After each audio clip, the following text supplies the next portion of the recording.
how's it going, guys? Well, today I went to Walmart and did my usual routine of buying a box of 22 ammo. And when I got home, I said to myself, maybe I should do an inventory of what I've had.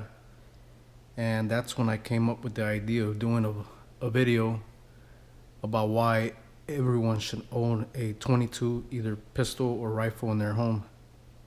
Now, a couple of reasons that I like the 22 is that it is cheap, small, and light. Not only is it cheap, but no other caliber comes close to it in terms of bang for your buck. Nowadays, this is a big issue. Many people can't afford to shoot their big bores. The 22 is also great for plinking. You could spend all afternoon plinking with a box of 500 rounds. It is also perfect for pest control. Even though you can use an arrow rifle to kill rodents or even a snake, a 22 will get the job done with more authority and can even manage medium-sized animals with the right ammo and the correct shot placement. It also almost has no recoil. It is just perfect for the new shooter, especially those that are a bit scared about guns and recoil sensitive. Some people just can't handle anything bigger or with more recoil because of health issues they might have, like joint pains. A lot of people claim that the 22 is not accurate, and that is entirely incorrect. Different 22 rounds fit different purposes. For example, I have a 22 1911 which only cycles high velocity rounds and is accurate out to about 50 yards. That's if I use the Remington 525 golden bullet pack. If I try using Blazer value packs or any cheap Federal, it will not cycle and it will jam after the second or third round. My varmint target rifle will shoot out to 200 to 300 yards accurately with the correct ammo, of course. So far, the best ammo it likes to shoot is the CCI mini mags. If I try using the Federal target grade ammo, it will not cycle. I've been collecting 22 for over, I want to say maybe 3 years. I used to buy a case and blow through it in a month, but after that '08 panic, it became really hard to find 22. You would find one box or two box, but it was ridiculously priced. You're talking about 10 cents a round or even higher, sometimes up to 14, 15, 20 cents a round, which I thought was ridiculous, and I would not buy into that. Then you had your guys that knew someone at gun stores or was able to buy the ammo in bulk and sell it on Gun Broker or online to make a profit. So when that '08 ammo panic happened, I pretty much put my 22 rifles and pistols to the side because it was too expensive for me to shoot them. I would rather stick to my 9mm than my 223 instead of shooting with 22. But when I start seeing 22s popping up online for 6-7 cents for bulk ammo or $7.99 at Walmart for the CCI mini mags, I took advantage. I would buy as much as I could. Walmart for a while was only selling 3 boxes at a time, and those 3 boxes for me were good enough. When I first started shooting, I remember my first rifle that I shot was a 30-06. I thought all firearms were the same way until I was introduced to a 22 rifle. I think it was a Ruger 1022, and I just fell in love with it. I liked it, but I've never been a fan of the Ruger 1022. So what I did is I went out and bought myself a Remington. I did my research online, and a lot of people recommended a Remington 597. And at the time when I went to Turner's, which was my local gun store out in SoCal, they didn't have any in stock. What they had was this Remington 597 VTR. At first I looked at it and I was like, well, that looks a little too big for a 22. But after reading reviews and looking at it, I actually kind of fell in love with it. Now, it was a little overpriced. I believe I paid about 680 or 690. It was a little under 700, and I know that is a lot for a 22, but believe me, this thing is worth it. The only bad thing, it came with a 10 round magazine, but now that I'm in Texas, that's not a problem.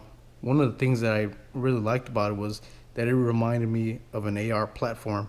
I liked that it had a commercial AR-15 buttstock and pistol grip, and even the handguard interchanges with an AR-15.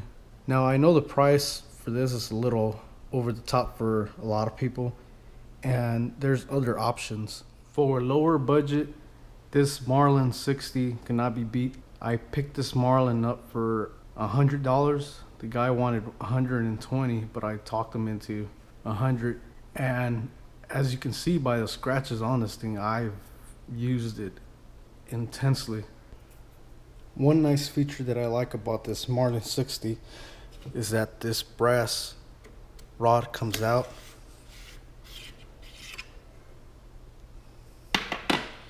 and you feed in 15 rounds through this tube. Put all 15 through here one at a time, and once you're done, you just simply slide the brass rod in and lock it up. You don't have to worry about swapping out magazines or buying extra magazines. You just slide out the rod, slip in your 15 rounds, slip it back in, and close it up. That is one of the reasons why this Marlin 60 does not malfunction as any other magazine fed 22 does. Another option for 22s is pistols. Now, there are many types of pistols. You can buy cheap $150 pistols or $150 revolvers, or conversion kits for your 1911s or your Ruger LC9s. Since I really love the 1911 platform, what I did was I went out and bought a 1911 style 22. I really wanted the SIG 1911 22, but it was really hard to come by when I was looking for it, and I ended up buying this ATI 22. Now the weight and function is so close to my 1911. Here's my 1911 in 10 millimeter compared to the 22. The grips are very similar. The triggers are very similar. The hammers are very similar. Even the beaver tails on here are very similar. The only difference is the slides on top. This one is a cheap light metal, as this one is all steel. Of course, this is a heavier gun because it is a 10 millimeter.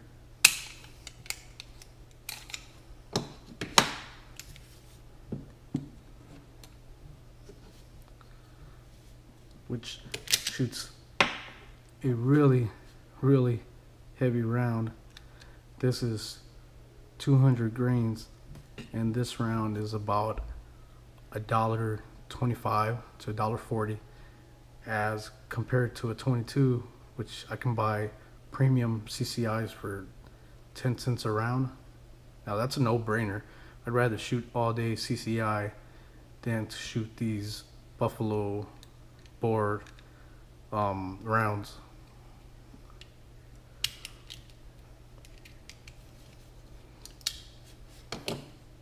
Now, I am not saying that this 22 is better than that 10 millimeter. There is no way. I'm just saying that it is cheaper to shoot this 22 all day long, as opposed to shooting this 10 millimeter, and after about 5 minutes I realized, shit, I just went through $150 of ammo.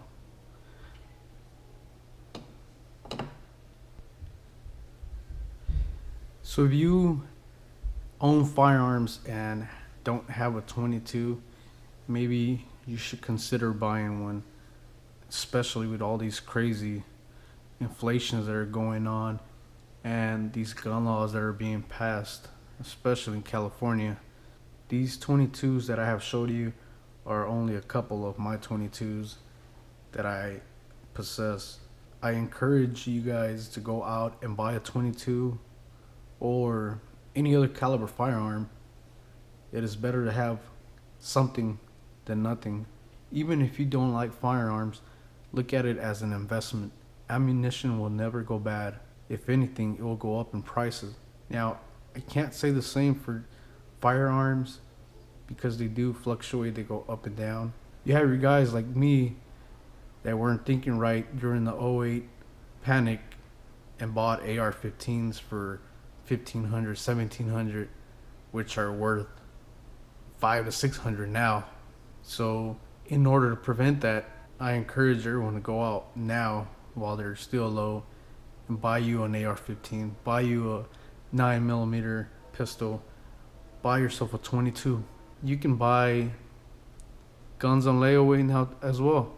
They have 45-day programs, 60 days. It just depends on the place where you're looking to buy your firearm.